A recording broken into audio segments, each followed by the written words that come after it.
வணக்கம் viewers, welcome back. Brand new day release ஆயிடுச்சு. பார்த்தேன், வெக்ஸ் ஆகிட்டேன்.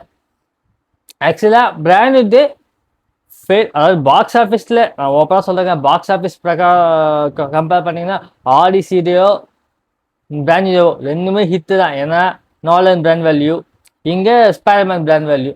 ஸோ ரெண்டு பேரும் ப்ரொமோஷன் தாராளமாக பண்ணிட்டாருங்க. ஆனால் ஆடிசியை கம்பேர் பண்ணும்போது ஸ்பைடர்மேன் ப்ரொமோஷன் கொஞ்சம் பீக்காக தான் இருந்தது. ஸோ அதான் கொஞ்சம் கலெக்ஷன் பீக்காக தான் இருக்கும். அது நோலன் பிராண்டிங் கம்பேர் பண்ணும்போது நோலன் பிராண்டிங் கம்பேர் பண்ணும்போது இந்த ஸ்பைடர்மேன் பிராண்ட் நியூ டே அந்த பிராண்டிங் வேல்யூ அதிகம். ஸோ கலெக்ஷன் அதிகமாக தான் இருக்கும்.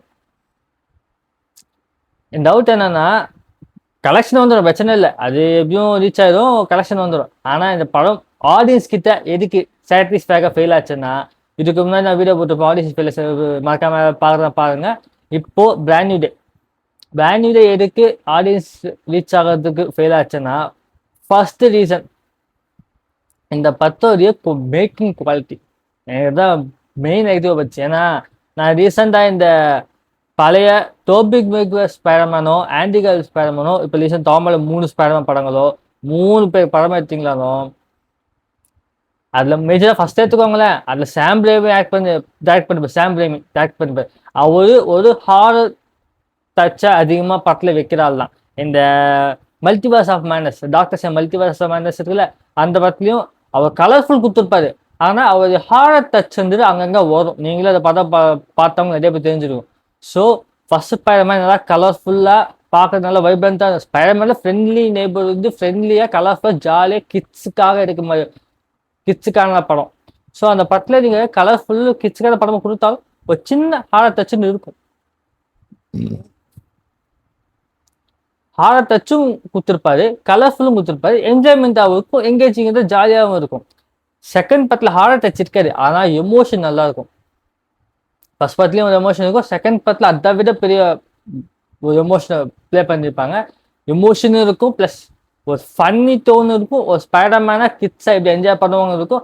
கடைசி எமோஷனாக சீனும் இருக்கும். ஸோ எமோஷனும் இருக்குது, அந்த விஷுவல் குவாலிட்டி நல்லா பிரம்மாண்டமாக கலர்ஃபுல்லாகவும் இருக்குது, ப்ளஸ் அந்த என்ஜாய்மெண்ட்டும் இருக்குது. இந்த போன ரீசெண்டாக இந்த டாமலந்து இந்த homecoming far from home no way home. First நீங்கள் நோ வே ஹோம் தூக்கிடுவோம், ஏன்னா அது கொஞ்சம் மல்டிவர்ஸில் ஒரு படம். ஸோ அந்த படம் இந்த கிரவுண்டட் படத்தோட கம்பேர் பண்ண வேணாம். ஏன்னா ஃபர்ஸ்ட் இந்த படம் கிரவுண்டட் தான். இந்த 3வது மட்டும் கிரவுண்டட் கிடையாது, கொஞ்சம் மல்டிவர்சல். ஸோ ஃபர்ஸ்ட் நம்ம 2 படத்தை கம்பேர் பண்ணணும்.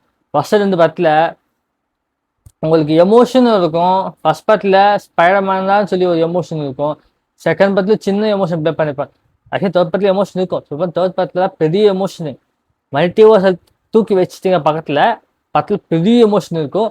அதை தாண்டி ஒரு ஸ்பைடர்மேனா அவங்க சார்மிங் கேரக்டர் இருக்குல்ல, சண்டை போடும்போது அதுவும் இருக்கும். நீங்கள் படம் தெரிஞ்சிருக்கோம். ஆண்டி கார்ஃபீல்டு தோக்கு 3 பேர் சேர்ந்து அந்த டவரில் விளையாடுவாங்க.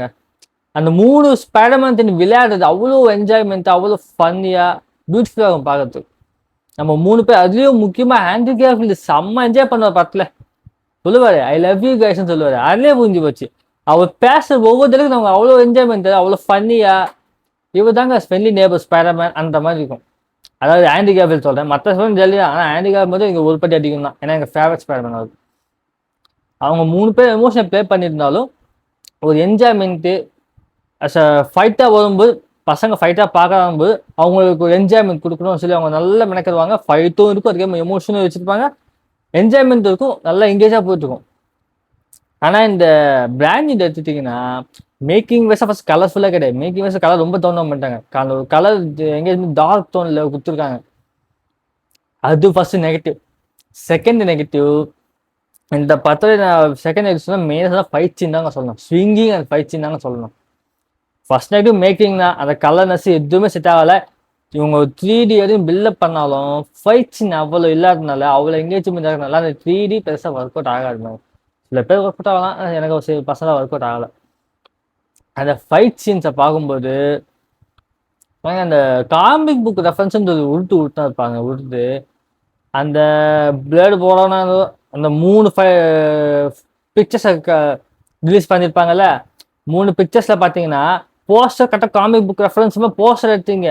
ஆனால் 3 பேருக்கு ஃபைட் பண்ணுற ஃபைட்டு ஒரு 25 மினிட்ஸ் நீங்க இன்னும் 5 to 10 மினிட்ஸ் ஆட் பண்ணி அந்த ஃபைட்டு காட்டி இந்த 3 பேர் ஃபைட் பண்றது காட்டிக்கலாம். ஒரு 4-5 ஸ்டெப்பை காட்டுங்களேன் போதும். நீங்க ஜஸ்ட் ஒரு ஃபாஸ்ட் ஃபாஸ்ட் மாதிரி, அதாவது ஒரு காலத்தை இந்த மாதிரி தான் ஸ்பைடர்மேன் எல்லாரையும் காப்பாத்துறாரு, இந்த மாதிரி வாழ்றான்றத பக்கம் ஃபாஸ்ட்டாக காட்டுறது முயற்சி பண்ணுறது ஓகே தான். ஆனால் ஒரு 4-5 ஸ்டெப்பாச்சு அடி வாங்கி அடிச்சு அந்த காமிக் ரெஃபரன்ஸ் மாதிரி சண்டை போட்டுருந்தா நல்லா இருந்திருக்கும் பார்க்குறது. காமிக் ரெஃபரன்ஸ் பண்ணிருக்கா சொல்லி. ஆனால் நீங்கள் என்ன பண்ணீங்க, காமிக் ரெஃபரன்ஸ்னு சொல்லிட்டு அந்த பிக்சரை ஜிஃப் ஆகிட்டீங்க.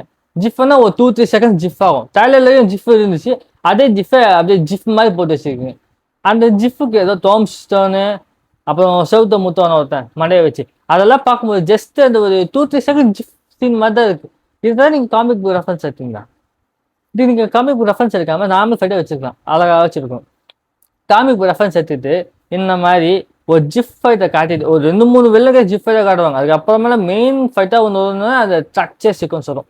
அது வந்தாலும் ஒவ்வொரு இடத்துல ஸ்விங்கிங் கொஞ்சம் நல்லா சொன்னாலும் என்ன இருந்தாலும் இந்த ஆண்ட்ரி கேவில் ஸ்பைடர்மேன் மாதிரி, இந்த அமேசிங் ஸ்பைடர்மேன் மாதிரி அந்த ஸ்விங்கிங் படத்துலங்க.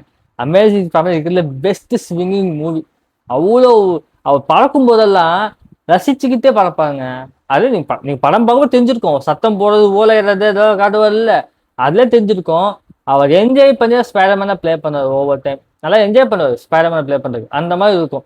இந்த படத்துல ஸ்விங்கிங் இருக்கு, ஆனா அது ரொம்ப அவங்க சொன்னாங்க ஸ்விங்கிங் ரொம்ப அதிகமா இம்பார்ட்டன்ஸ் கொடுத்துருக்கோம் சொல்லியிருந்தாங்களே, அந்த அளவுக்கு கிடையாது. இன்னொன்று அந்த சக்தேஷுக்கு வந்து ஸ்விங்கிங் வரும், அதுவும் சுத்தமா வேஸ்ட். இன்னொன்று ஃபைட் சீன் ரொம்ப சிம்பிளா முடிச்சுங்க, 2 முடிச்சுட்டு. அதாவது ஃபர்ஸ்ட் 2-3 ஸ்விங்கிங் வரும், அதுக்கப்புறம் பனிஷரை காட்டுறாங்க, ஸ்பைடர்மேன் இன்ட்ராக்ஷன் பண்றாங்க, பேசுறாங்க, பேச்சு தான், ரொம்ப பேசிட்டே இருக்காங்க. அதுக்கப்புறம் ஒரு 2 ஸ்விங்கிங்ல ஃபைட் முடிச்சிருவாங்க, முடிஞ்சு போச்சு. அது எடுத்தீங்கன்னா இப்போ ஸ்கார்பியன் ஃபைட்டு, அது ஸ்கார்பியன் ஃபைட் சுத்தமாக எதுவுமே இல்லை. கார்பியன் இல்லை, வரனா 2 அடி வாங்கினா அதுக்கப்புறம் திடீர்னு ஏதோ ஜென்டிக் மியூட்டேஷன் வந்து 2 அடி அடிப்பான், நாக் டவுன். 2-3 அடி நாக் டவுன் முடிச்சு அவெல்லாம் கிளம்பிடும், சிம்பிளாக முடிஞ்சிடும். அதுக்கப்புறம் மெயின் ஃபைட்டாக நினச்சிட்டு ஹல்க்கு. நான் கிளிப்பில் நினைச்சு பாதி தான் இருக்கும், மீடியம் பிரம்மாண்டம் ஃபைட்டுக்கு நினச்சேன். பார்த்தாலே இது கிளிப்பில் இருக்கிறது தான் பக்கத்துலேயே இருக்கு. அந்த தக்ட சீக்வன்ஸாக இருக்கட்டும், ஹல்காக இருக்கட்டும், கடைசியில் அந்த ஹேண்ட் ஃபைட்டாக இருக்கும், எல்லாமே கிளிப்பில் எவ்வளோ பார்த்துருப்பீங்களோ, டைலரிங் கிளிப்ஸ்லையும் ரிலீக்கான கிளிப்ஸ்லையும் பார்த்துலையும் அவ்வளோதான் இருக்கு.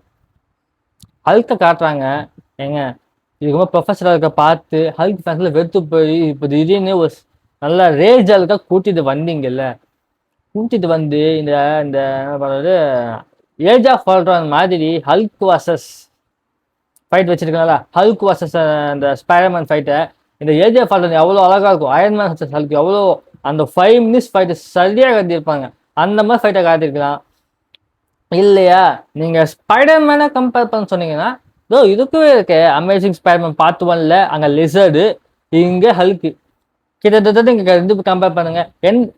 ஆடியன்ஸ் நீங்களே பாருங்க, அமேசிங் ஸ்பைடர்மேன்ல அந்த லிசர்ட் ஃபைட்டும் இப்போ வந்து பிராண்ட் நியூ ஹல்க் ஃபைட்டும் எந்த அளவுக்கு இருக்கும் பாருங்க. எது உங்களுக்கு பிடிச்சிருக்கு? சத்தியமா சொல்லி எனக்கு அந்த அமேசிங் ஸ்பைடர்மேன் தான் பிடிச்சிருக்கு.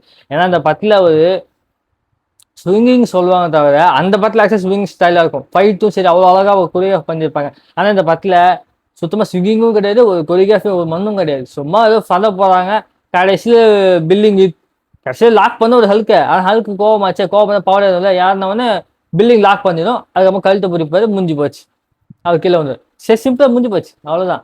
இதுக்கு அந்த லிசர்ட் ஃபைட், அந்த அமேசிங் லிசர்ட் ஃபைட் நல்லா இருந்துச்சு. நீங்கள் எதுவோ சொன்னீங்க ஸ்விங்கிங்லேயும் ஃபைட் செய்ய ரொம்ப இம்பார்ட்டன்ஸ் கொடுத்துருன்னு சொல்லி, எனக்கு அந்த அப்போ தெரியல. அப்புறம் கடைசியாக ஹேண்ட் ஃபைட்டு ஏங்க, நான் இந்த ட்ரைலரை பார்த்துட்டு ரொம்ப ஹெல்ப் பண்ண ஹேண்ட் ஃபைட் எப்படி சூப்பராக கொரியோகிராஃப். ஏன்னா அவ்வளோ எமோஷன் கடைசியில் இருக்கு. அவர் மூஞ்ச பார்த்தா சமாளிச்சு அவ்வளோ சீரியஸ் எமோஷனை காட்டுறதா ஓகே தான். ஆனால் எனக்கு டவுட்டு, ஜாக்கி சான் டீமை இறக்கிட்டு அடி வாங்கல, சீரியஸான அடி வாங்கதான் இருக்கணும். எப்படி சொல்றேன்னா, இந்த நோவே ஹோம்ல கரெக்டாக மிடில் பார்த்தப்போ கிரீன் காப்ளிங்க்கும் இந்த ஸ்பைடர்மேனுக்கும் ஃபைட் வரும்ல, எவ்வளோ சீரியஸாக இருக்கும். ஒருத்தர் ஃபைட் பண்ணுவாங்க, ஆனால் சீரியஸாக ஃபைட் பண்ணுவாங்க. அந்த ஃபைட்டும் அந்த வெப் ஸ்விங்கிங்கில் நல்லா ஓரளவுக்கு டீசெண்டாக, ரொம்ப வீட்டுக்குள்ளே ரொம்ப அடிமை வைக்க கொஞ்சம் வச்சிருப்பாங்க. ஆனால் அந்த ஃபைட் எவ்வளோ சீரியஸாக போகும். ஹேண்டு கூட ஸ்பைடர்மேன் அடி வாங்குறதும் அவ்வளோ சீரியஸாக இருக்கும். இந்த படத்தில் ஸ்பைடர்மேன் அடிக்க சிரிப்பு வருதுங்க எனக்கு லிட்டரலாக அவர் அடி வாங்குறத பார்க்கும்போது எனக்கு இந்த ஜாக்கி சான் அடி வாங்குவார்ல படத்தில் ரொம்ப அதிகமாக.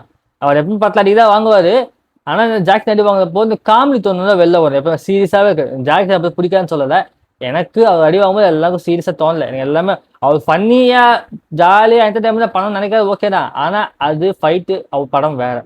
ஆனால் இங்கே வந்து சீரியஸ் ஃபைட் நடக்கும். சீரியஸ் ஃபைட் நடக்கும்போது ஒரு சீரியஸான அடி வாங்கினாலும் சீரியஸ் அடி வாங்கணும்ப்பா. இந்த நோவே ஓம்பல கிரீன் கலர் அடி வாங்கினால அது மாதிரி சீரியஸ் அடி வாங்கணும். அடிக்கும்போது கொஞ்சம் மூஞ்ச சீரியஸ் தோணும். ஆனால் பாடி ரியாக்ஷனோ இல்லை நீ அடி வாங்கின விடம்ப பார்த்தா சிரிப்பு வருதுங்க. லிட்டரலாக ஜாக்கி சான் கொரியோகிராஃபி பச்சையே தெரியுது. சிரிப்பு தான் வருதுங்க படத்தை பார்க்கும்போது. எதுக்கு இப்படி சீரியஸா இருக்கணும், சிரிப்பு வராம அடி வாங்கினா சத்தியமா புரியல. கடைசி சரி எப்படியோ ஜென்டிக் முடிச்சா கண்ட்ரோல் எடுத்துட்டு வெப்சிங்கிங் பண்ணி எல்லாரையும் நல்லா வெப்சிங் பயங்கரமா இருக்கும். பார்த்தா வெப்சிங் அவ்வளோ பண்ணிட்டு சொன்னாங்க.